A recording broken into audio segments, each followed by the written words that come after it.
হাইকোর্টের এক বিচারপতির স্ত্রীর কাছে পাসপোর্ট ভেরিফিকেশনের জন্য ২,০০০ টাকা ঘুষ দাবি করায় সাদেকুল ইসলাম নামে পুলিশের এক এএসআই কে গ্রেপ্তারের নির্দেশ দিয়েছে হাইকোর্ট।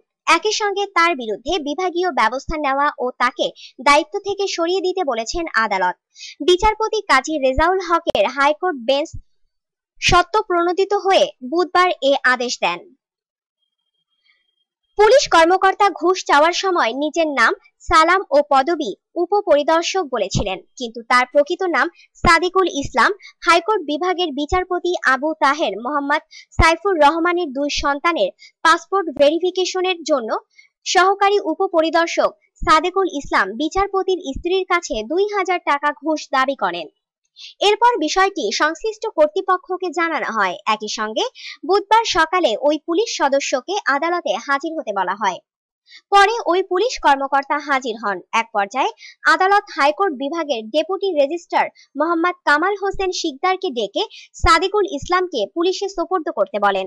পরে তাকে শাহবাগ থানায় সোপর্দ করা হয়।